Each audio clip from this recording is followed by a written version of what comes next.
Welcome to the ISO Show, dispelling myths and sharing tips for success to improve your business with ISO standards, with your host, Mel Blackmore.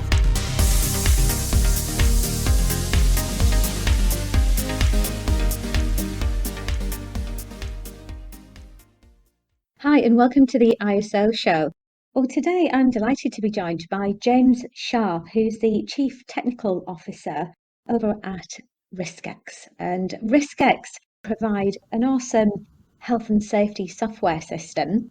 But James is going to be talking today about emerging software as a service trends in health and safety, because we know that a lot of our listeners have software, and so it's going to be quite insightful hearing about the emerging trends that are coming out in the marketplace at the moment. So, yeah, welcome, James.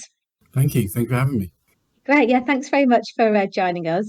James, I know we've known each other for many years now. I know that Riskex started working with Blackmores many years ago, over 10 years ago now, and it's actually been a while since we've seen each other. It's probably been at least 6 years, isn't it?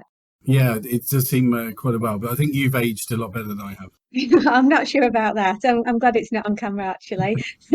But no, it's good to see you and speak with you again, because I know that Riskex have evolved quite significantly over the years and been really successful, and have got some amazing clients that you work with your health and safety software. But so just so that our listeners can get a bit of an appreciation of what you do and your role at Riskex, do you mind just providing a bit of an insight into that, please, James? Okay, so I'm the Chief Technical Officer for Riskex, which was formed in 2004 off the back of a health and safety consultancy that wanted to build online safety management. I've been around since day dot, one of the founding programmers behind it. So it has every bit of me within the solution itself. And I then went on and did my health and safety qualifications with NEBOSH, and then all the way up to diploma. So I live and breathe health and safety management, and I've put that into an online safety management solution, which is going from strength to strength. And as you said, been around for many years. We have the pleasure of working with some fantastic clients in what we do. So what's great about today's discussion is that this is what we do. We try and innovate. We look at trends and we innovate going forward. We don't wait for other people. So it's going to be great to be able to share that with you. Great. Before we start talking about some of the trends, it would be great to get an insight into the product itself. So could you just describe what AssessNet is and what it can do for businesses? Well, the golden question. How many times have I been asked that over the years? So AssessNet is an online health and safety management system, and it aids risk compliance. So from creating risk assessments online to reporting accidents across the world to having BI-based enterprise reporting. The great thing about AssessNet is it fits everybody. So we've always built it for the smaller organizations up to global-based enterprises as a way of using the medium of online to manage safety wherever they are without having all the expense of infrastructure internally to be able to save documents and send documents left, right and centre. Great, thank you. And I know I can speak from experience about our relationship with Riskex is that you've always had the utmost respect for standardization and improvement, which is, the fundamental aspects of the ISO standards. And Riskex have been certified to a number of ISO standards over the years, including ISO 45001, obviously the health and safety standard, the ISO 27001, the information security standard, and ISO 9001, the quality management standard as well, which I believe you've had those in place for quite some time now. So 45, we've done our stage 1 and we're going to stage 2, but we've had 18,001 prior to that. We've 27,009, obviously, as you just mentioned as well. And we don't use them as badges of honor. We try and run by the standards with regards to the businesses as well, because there's a lot to be said about ISOs, either being there because it's helping you with tender processing. But for us, we actually see them as massive business improvements off the back of them. And whilst 45,001 for a software company that's a limited risk, why would we do that? Well, it's because we sing it. We are health and safety. We live and breathe it. For us not to have that certification wouldn't make much sense to the outer world. You have to lead by example. So ISO has been fantastic for that. And we've also aligned our system to ISO because we have a lot of organizations that have them and they use AssessNet for evidence of those ISOs. So a lot of our service is built around that as well. Yeah, so I think your clients appreciate that as well, that you are living and breathing it. I think it is quite unusual for a software company to have that standard. So yeah, you can speak with first-hand experience when dealing with clients. So that's great. So moving on to emerging software as a service trends in health and safety. So a lot of our ISO show listeners will be using Excel spreadsheets. They might be using software, but obviously, I think since COVID, a lot more businesses have started to digitalize the way that they work as an organization, look at streamlining, especially if you've got people that are working remotely and they need instant access to their health and safety records and controls and processes on how to operate as an organization. So, yeah, really interested to hear what the trends are in this space, James. So, yeah, if you could just provide us with a bit of an overview then, please. So yeah, I mean, the pandemic for us from a software as a service, it really exploded because you all of a sudden had people working remotely and businesses had to operate a little bit more efficiently. So therefore they were looking at the cloud to bring in business-based systems. So for our perspective, health and safety all of a sudden was very fragmented. You had organizations that didn't have electronic systems, or they might have had some, but not all. And therefore, it was very hard to manage that compliance across a much wider area where they've now got hybrid working or satellite offices and so forth. One of the biggest changes for us when it came to the pandemic and software as a service was COVID, because we were asked by our clients, would we be creating a way of tracking COVID management? And lo and behold, we already were. Again, because we like to innovate, we saw a need straight away that our clients would need some way of track and tracing COVID and their employees and having a very quick way and method of doing that. So we created a system called Safe Today within about 6 weeks and then released it actually prior to the government's track and trace system that worked very similar and was very, very effective for our clients and gave them really good statistics. So that's just one story of how software as a service in health and safety and how the changing climate of, the pandemic really pushed that forward. And so therefore now, with regards to the technical trends, which we'll go over today, that's why they're being shaped and there's more gravitas towards them, because software as a service is being seen as the place to go now. The companies that were maybe shy of it before or were concerned about its investment didn't have a choice. They had to go to the cloud. And so it's moved people on for the better, in my view, because collaboration and distribution of health and safety information within the industry is not always fantastic, especially in bigger businesses where people at the bottom floor don't necessarily know the top floor's health and safety aspects. And this helps that collaboration. Yeah, I think it's fair to say there have been a lot of external influencing factors that have shaped the way that businesses operate over the last couple of years since the pandemic, and it still continues to evolve. So where do we begin with these 10 emerging trends then, James? Well, what I'll go over them one by one, and some of them are fairly technical as well. So what I'll do is bring that down slightly to give an idea of what they are within the technical space. So if you don't mind, I'll crack on with those 10, and then we'll do a bit of an overview on some other key aspects as well. Fantastic. So one of the first trends that we've seen, and some of these won't be a surprise essentially, was artificial intelligence. And whilst we have machine learning, which is another subject a bit later on in the trends, artificial intelligence has been a big pusher now, where they are looking for systems such as ours and software systems to start making some decisions within health and safety.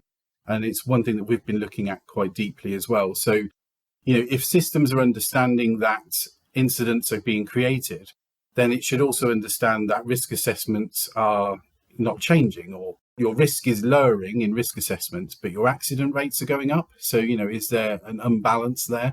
So artificial intelligence was one of the big key trends that came into it, driving data sets, because we're now dealing with lots of information that we now know of in the health and safety world through software as a service.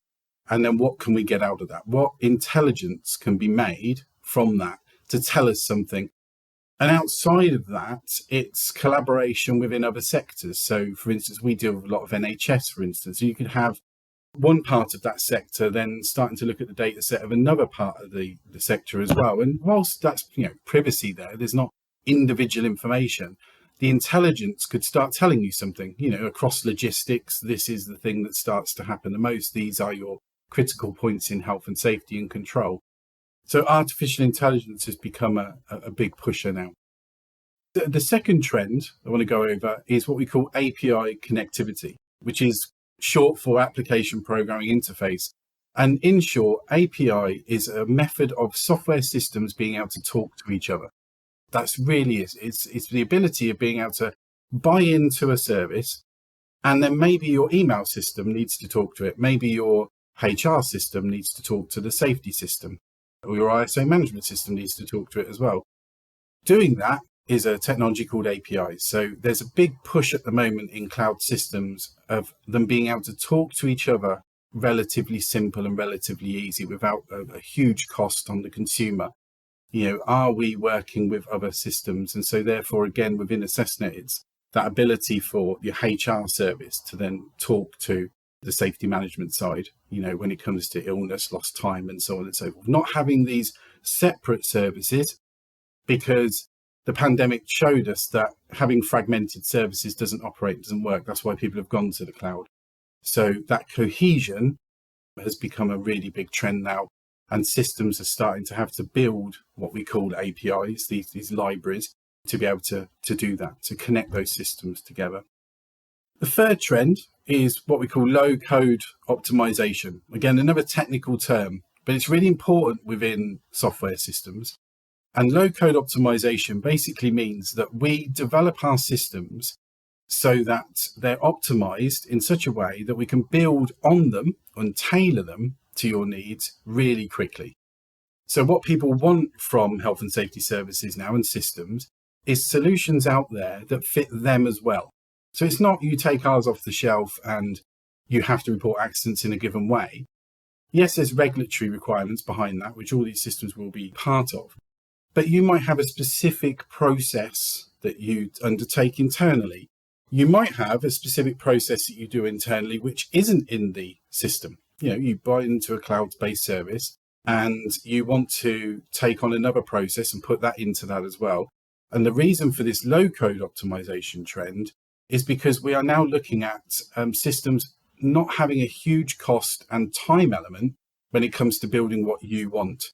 So if we optimize it into essentially small packets of code, we can build something very quickly. We can reuse it, basically. Take bits from risk assessment, take bits from accident, take bits from logbook, and then build you something else very quickly. So that's become a really big trend where organizations want to embrace health and safety management systems online, but they also need it to work in their way as well, and they want it to expand with the organization. So that's become a really big trend within systems such as ours. The fourth trend is mobile optimization. It's exactly what it says on the tin. We are ever so connected to devices, mobiles being one of them. And whilst mobile app development took a little bit of a slump prior to the pandemic, it was seen as a nice thing to have with your solution, but not maybe heavily used in business. The pandemic has accelerated that twofold. Now we are looking at mobile-based developments. People will utilize things like Teams and so forth on their mobile business connectivity systems. And in the health and safety service and solutions such as ours, again, people are looking to have mobile-based access. And whilst we have mobile apps ourselves and we have optimization of our system within mobile devices as well, that again is another trend that even we're working on continually into the next 18 months, because more and more people want it in their hand. And whether it's a good or bad thing that we are now just more connected than ever, you can't deny that trend is going to be here to stay. So it's very strange how that technology took a bit of a slump and was more about gaming than anything. And now it's took into business-based tools on mobile devices. The fifth trend is what we call vertical software as a service. And this is just looking at various verticals in the business sense. And this is being able to have pre-configured services based on a sector or a vertical, as it were. So software as a solution, you you take on a system such as SESnet, and you are in, say, healthcare, that the system is already pre-configured, maybe with some information on there as well for healthcare, based on working in previous healthcares, we've got previous clients, for instance. And it's the same with regards to other verticals. You could have them in logistics or manufacturing. And having a system where when you take on that service, that you feel at home with it straight away. It's kind of configured in the same terminology within your sector. And so that's where there's been a big push for this, what we call vertical software as a service, where it's built for your sector as well. It's not just a generic platform. So that's something that we've been working on quite closely recently. Moving on to the last 5 trends that we have. Number 6 is white labeling. As software as a service has taken a bit more of a forefront with regards to the pandemic, and now people are utilizing them more for business systems, they want more buy-in within their end users. And this is very important when it comes to health and safety systems, because health and safety is not the prettiest thing in the world that people like to work with, regardless of its importance. And buy-in can always be very, very tricky depending on the actual culture with regards to safety management. If you can make a system look like it's part of your ongoing business solutions, i.e. white labeling, so it's all branded and colorized to your needs, then again, this helps you with that process of putting it across your organization and making it feel like it's part of them and part of the organization as well. So that's where white labelings come onto it. So you've got a lot of systems out there as well, whereby they're all very nice, they're all very great, but there's no colorization in that. There's no branding associated to that for when you're distributing that externally. And that's a big project that we're literally just about to launch, actually, with our new FreshNet system across all our clients, where they will be able to white label it across their sites to their actual branding colors as well. So again, it's another trend that we've taken on board that's very big within software as a service. The 7th trend is what we call big data reporting. So we got BI is a terminology that's bounced around quite a lot, meaning business intelligence. But in the industry, we also see it as what we call big data. And this basically means, how do you deal with huge amounts of information all the time and then get information from it and data flows from it as well? So we have a BI platform ourselves within SESnet, which is useful regardless of the size of the organization. Because what this does now, and the reason why big data is the terminology has taken a trend, is businesses now want a cohesive way of information across their entire organization being centralized in one place and being able to see trends. And that's where these services really work. So if you see that from a health and safety perspective, but you could bring in things like project work and HR data as well, then you can start seeing actually, how is health and safety impacting on productivity? How's lost time impacting on productivity? But then going up and seeing how many projects you've done successfully, how many people you've got in your organization, what's your incident rates based on employee levels, kind of replacing the AIR and AFR side of reporting in safety management. So this big data idea of businesses now saying, look, we want to connect our business intelligence with your business intelligence, or we want to centralize that all together, and we want to understand what the business looks like as a whole, which is strange that the pandemic, again, has been another big pusher of that. Because if you go back 6 to 7 years, a lot of organizations, especially in the public sector, were separating out various departments. So you'd have like risk compliance would be its own thing, and then so on and so forth. No one was really cohesive at that point. And we saw that with SESnet as well, because obviously we take on all the health and safety aspects of it. But more and more people now are coming to us and saying, right, we now need a system that's got everything under one roof with regards from risk assessments to incident-based reporting, rather than having a risk assessment module, a manual handling system over here, an accident system over here. And it's for that big data. It's so that they can get an idea of what that looks like, what compliance looks like over the whole data set. Trend number 8 is what we call micro software as a service. Now, if you take on a software as a service such as SESnet, for instance, as I've mentioned already, we've got things like a risk assessment module, a manual handling module, an accident module, and so forth. Micro software as a service is a trend that's come out into the industry now, where organizations may just need a certain part of your solution. So it might well be that rather than an organization wanting to buy into everything with regards to safety management, actually all we need to do is fix our risk assessments. So therefore, all we want to do is buy the risk assessment module and just utilize that part of the service. We have a centralized module in our product called Task Manager, which is where everything comes together and it tells you all the tasks associated that you have to do to aim compliance, and they can come from various different sources. And it's a very successful part of the service, and it's what really drives, it's the engine behind it. But in some respects, that itself could be sold on its own. So you could have just a task management service, a way of everything coming together and having a level of compliance that isn't using modules of inside AssessNet, for instance. It's looking at software as a service and trying to make it so that you can offer parts of that based on the needs of the organization. So they don't feel overpowered like they've got to buy into absolutely everything. And whilst we've always been a very modular system, so it doesn't really affect us too much, there are lots of systems out there where they've just not been modular. So you've just had to buy into so much of the product, and it kind of scares people away. So micro software as a service has become a big trend now. Trend 9, very nice and simple one really, is machine learning. Or how's that different a little bit to AI? And without going into the science of it, they are two separate subsets, and machine learning is a subset of AI. And where you've got artificial intelligence, which is where it's trying to make decisions and be more humanistic, machine learning is about looking at data and how data itself, it can learn from that data. So to give you an example, as I said earlier, it could well be that the system starts to alert you that your accident rates are going up twice in the last few months, more so than, say, last year's, but your risk assessment, risk ratings have been dropping. It might there decide, actually, I'm going to send an alert to an end user to say, look, does this need looking at? Your incidents are going up, your risk assessments have been dropping. So therefore you're saying your risk is less, but your incident rates are going up. Where the machine learning comes in is where the system is told by that user that that is correct. Actually, yes, there's a problem there. We need to look at it. Well done. And from that, it learns and learns and learns. And so it starts looking at various trends and starts helping people make decisions.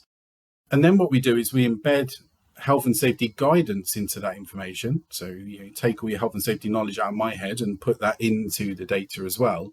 And then it can start helping making some compliance. Almost like it's got a little consultant that's running inside the system, looking at the information. So that's where machine learning comes in. It's very, very close to AI. AI is a lot more powerful in the sense of it being a humanistic, trying to make decisions based on that. Machine learning is probably more where it's going to go within our space, which is just looking at data, looking at trends and making decisions. But more importantly, when it's made a decision, is that correct? And by that, it creates probability. And then the last trend, which is the 10th one, which is customer experience. And this is no surprise. It's not going to be on there on the trend. Software as a service has to be customer centric. And it's where we've been going. It's where a lot of systems out there have to go, because ultimately we are dealing with people and we need a system that is going to work for them. It's not something that we build and then we preach to them. So you have to listen to the end users. You have to engage with the end users. You need to be on the end of support tickets as well. And because you have multiple services out there, and there's always somewhere where another organization could go if you're not going to do it for them. Again, it's a big key thing for customer success. Keeping and retaining your clients is something we've been very, very successful at. We have clients that have been with us for years. And it's great working with those kind of clients, but they also sell the system for us in the sense of their referrals. They're always telling people about it, which again is fantastic for us, but it comes down to that customer experience. We love what we do. We engage with our clients. We don't let people wait. No idea is a bad idea. And trying to take those ideas and trying to build on your system becomes quite key. So especially the emerging markets here in the UK, what a big trend is customer experience. We should start finding that cloud-based systems out there and utilizing them and getting help when you need is going to expand quite greatly. And it's no surprise because more people are using them. So again, it's very easy for people to move on to someone else if they just don't feel like they're loved or they're ignored. So customer experience has become a big part of that. Thanks very much for those insights into the top 10 trends, James. It's fascinating listening to you talking about them and breaking them down so that you're providing examples for every single one of them. So, although it's a very technical area, you've actually explained it in such a way that it's really meaningful and understanding on how we can best potentially utilize these trends and apply them into businesses.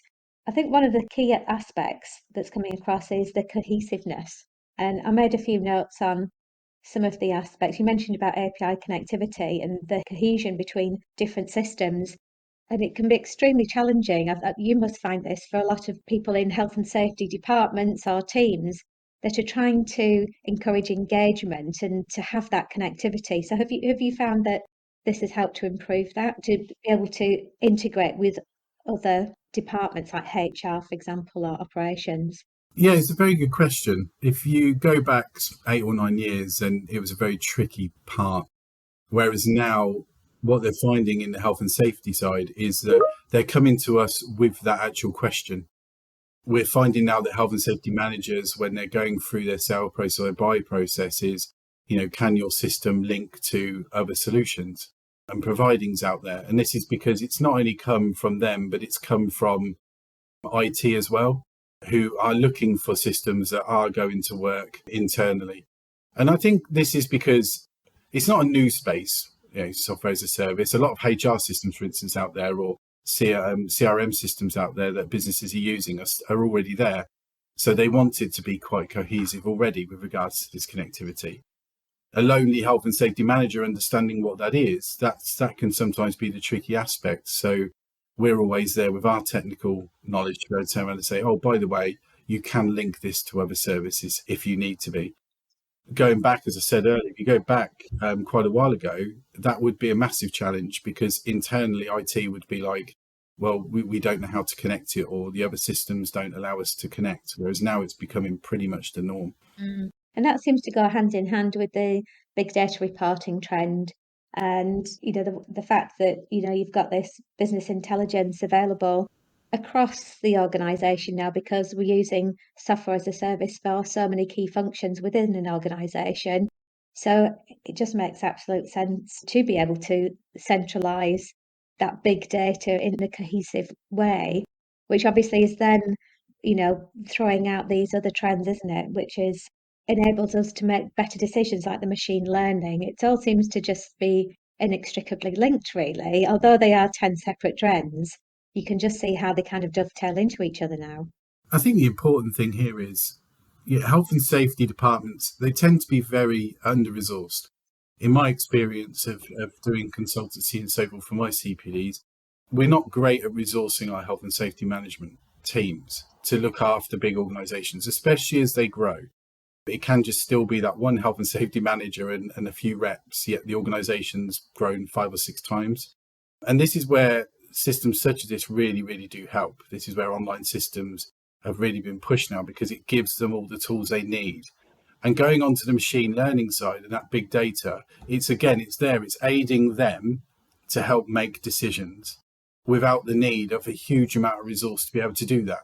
And I think that's why it's one of the emerging trends. It's why we've always looked at it in that way as well, because we're always looking at how can we make health and safety compliance simple, easy, lean, efficient, all those kind of words, but also engage the people right at the bottom all the way to the top in utilising one system to help manage compliance. So that's what AssessNet does. It's its big goal. And that's where the machine learning and big data comes in, because it takes away the need of having loads of resource to help that health and safety management team. Talking about, minimal resources, I think a couple of the trends that you mentioned, I kind of identified with, for smaller businesses, as well as, a small function within a large organization, which was that low code optimization that you mentioned, which I think was about the second or third one that you mentioned. So I wasn't keeping tabs on the number of them, but that's when you mentioned that it's tailored to suit each company's needs. So again, it might not seem as scary if it's actually suited specifically for their needs, whether that's their sector or the particular type of issue that they're facing. And also how the micro software as a service goes hand in hand with that as well, because you could potentially be deploying smaller parts of the platform to fit either that smaller team or that smaller organisation. But then it is a great opportunity to be able to land and expand the software as well. So yes, you might start off with it as a smaller scale, but then once it's proven and once you can demonstrate the results, then that's an opportunity for you to be able to expand that to either to other locations or other countries even. So do you have many clients that start off with a kind of, just a few of the applications and then they expand them further? Is that typically the way to go rather than, the kind of more traditional route, which is, right, we'll have this huge, great enterprise system and you need to have it with all the bells and whistles on it? Does that tend to be the way that it works now? Yeah, I would say so, because a lot of the time when we undertake and do demonstrations of the product, they want everything, because they see there's such a gap in what they're doing, and they see the power of the system across all of our modules that they just want to grab it and run with it. But it's a strange industry where our own success, where we turn around to them and say, look, hold on, let's roll out your key principles first, maybe risk assessments and accident, and then you can bolt on as you go forward. So the system has always been built with even SMEs in mind. So it doesn't matter what size you are, you can take on the system, you can select what modules you want to have, which are all the safety compliance aspects, risk assessment, manual handling, and so on. And then as you roll those out, you can buy into more modules and roll more out, or as your business expands, you can go into other disciplines if need be within other modules. So it's worked really well with that. So although it's a big trend now, we've always followed it. So it's kind of worked for us in against to our platform. But when it comes to clients taken on board, they come in all shapes and sizes. And actually, it doesn't matter if they're a massive enterprise business. They might have risk assessment as their main thing. That's what they need to work on first, and then they will look at upgrading to other modules later.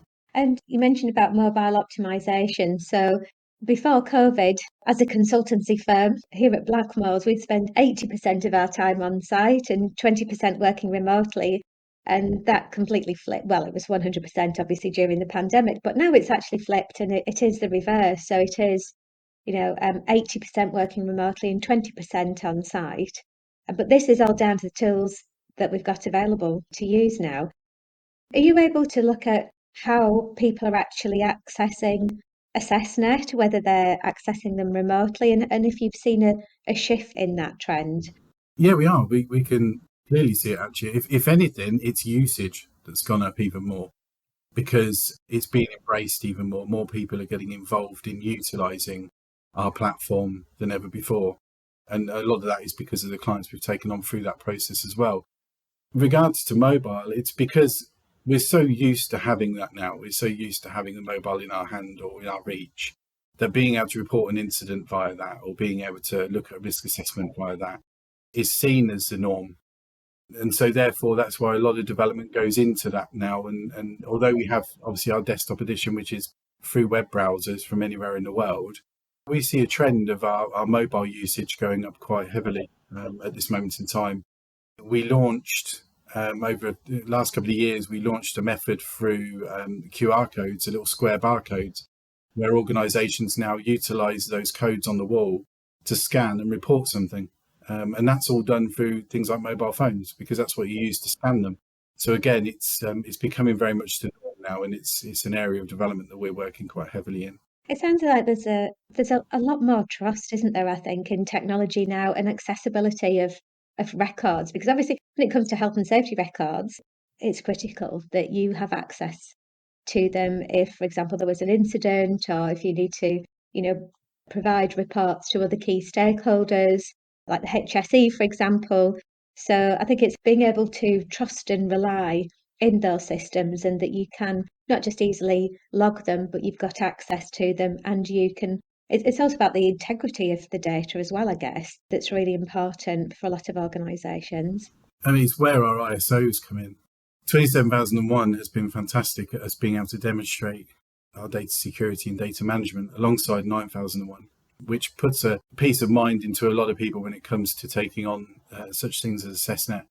We're vetted via various means and have various tenders and security questions, and we always come out with fantastic feedback from organisations of our technical knowledge, and it's what we do here as well. So on that base of trust, yes, And I think that there's been an element of probably misunderstanding when it's come to cloud-based services over the years. People have been a bit nervous of going to them because they think they're either going to cost the earth or they don't know what's going to happen with their data.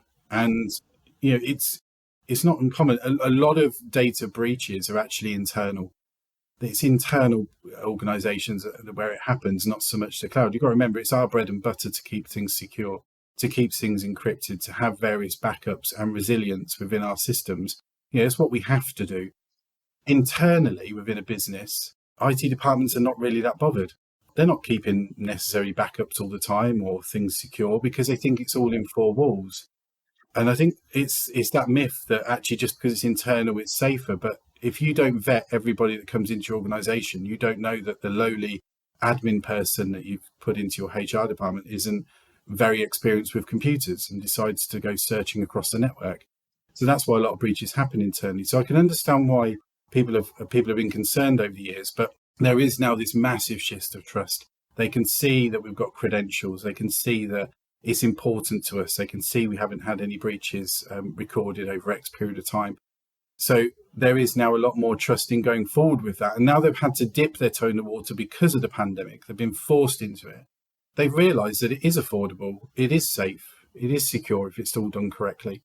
So it's been quite useful in the sense of that side of the pandemic, kind of forcibly putting businesses to have to look at it. Cool. So I think it's been really insightful looking at those 10 trends with you today, James. Before we let you go, is there anything else that you think we should be taking into consideration in relation to, future-proofing software as a service in health and safety? Yes, and a lot of it comes off the back of the trends I've just spoken about. Obviously, with being trends, that's what's coming up into the future anyway. But some of the key considerations for future-proofing, especially systems like ours as well, comes on to such things as automation, cohesiveness, machine learning, and data visualization. Those four aspects that are becoming really, really popular off the back of those trends. So going on to automations, we spoke earlier, people are going to want to have solutions where they're not having to administer it all the time. They've got a big organization. They need the service to kind of automate some of that process for us and scale with the business as well. That comes on very closely to things like data visualization, where we're going to want to be able to see data quite a lot. We're becoming culture essentially of imagery. We want to be able to see what it looks like, how many accidents have I had, what's it look like from a kind of temperature perspective, and how many assessments and what's my risk levels. Visualization is a great way of getting across information very, very quickly. And so that's going to be a key thing to future-proof a lot of businesses now. So their business reporting becomes more visual. The cohesiveness of systems, you've just spoke about it there, being able to have solutions that all talk to each other. If you're going to have a HR system over here and a CRM system over here and a buying system over there, you need them all to talk to each other. So cohesiveness of services is going to go long into the future now. And businesses are going to try and adapt to have that cohesiveness as much as possible. And we call it ecosystem, being able to have everything under one roof. AssessNet, whilst we're not going to go and build a HR system, and because it's not our expertise, our system is going to be able to be used with other services, so you can get the most out of it as well. And then the last one is the machine learning aspect that you spoke about there as well, and legal requirements, it being able to learn and understand the shifts in safety management, what trends it's seeing, what's it learned from users telling it it's correct. The more it says it's correct or incorrect, the more it learns and the best advice it can start giving. Because again, with your health and safety management teams, understanding what that data looks like, when they get that report, well, what does it look like that I've had X amount of lost time and I've got X amount of accidents and a certain amount of assessments and DSC. A lot of health and safety management teams find it hard to go, well, what does that look like? What does good look like? So again, the machine learning aspect where someone can come in and say, that's great. This is, you're below industry standard. And did you know this is happening? And by the way, have you looked at your incidents? Because in the last 48 hours, they've risen higher than ever before. Things like that. Being able to adapt and be able to give you some advice is going to be key. So those four aspects going forward. And may I ask, out of the four, which one are you most excited about? that could potentially shape the future of health and safety? I would say machine learning, because it's an area that I'm personally working on with regards to AI. Because I'm a health and safety professional as well, I have a lot of love for health and safety management. And I can just see that if I can get my knowledge of health and safety management into a system such as the SESnet, it could be incredibly powerful in the way it could make decisions. And I think it would be something relatively new that would only get better and better the more it learns. So there's great scope for that. If as well we can get cohesiveness from other industry trading bodies, IOSH, HSE, government statistics. I mean, if you start bringing those into it as well over time, the country itself and everyone in safety management could have a massive landscape of exactly what's going on and learn from each other, which I think would be really good. Definitely. In fact, as you were talking through the 10 trends earlier, I did make a little note of how you interpreted machine learning, which is almost like having a consultant inside the system. And it's almost like you're going back full circle, isn't it? Because this is where you started out in health and safety consultancy, and then now building that back into SESnet through machine learning, which is, really exciting. And looking forward to hearing more about the developments of that with SESnet. So thanks very much for that, James. On that point, the great thing about SESnet and over the years with regards to Riskex, I think separates us quite dramatically actually within the space, is that we're health and safety professionals building a safety product. And we've always been that. So we're not a software company that's been looking at regulation, approved code of practice and trying to build a service in the space. We live and breathe health and safety management, and we do it ourselves as well. And that's why that machine learning aspect is really key for me, because I think that's who we are essentially as an actual solution itself. So when you say about having a consultant inside the system, I think a lot of our clients would echo that about our solution already as well, just by the way it's built, because they can tell it's built by safety professionals by the way it works. I think that's a great way to end the podcast. James, I'd just like to say thank you so much for being an awesome guest on the ISO show today. And if anybody would like to find out more about SESnet and Riskex as an organisation, where do they need to go to? Yeah, you can visit our website at riskex.co.uk. There's various information on there about our product and about us as an organisation, plus methods on there to talk to us a little bit deeper about the product or have product demonstrations. Right. We'll include a summary of the 10 emerging trends in the ISO show notes as well, which can be found at www.blackmoresuk.com. And obviously, we'll be able to provide a summary of this podcast and links to the Riskex website there as well. So, thanks very much for joining me today, James. It's been a pleasure. No, thank you very much for it. It's been really interesting sharing it. Great. Well, thanks very much for listening. And I look forward to catching up with you on the next ISO show. Looking to use ISO standards to drive better business practice? Contact us at blackmoresuk.com to access further information and book your free 15-minute call.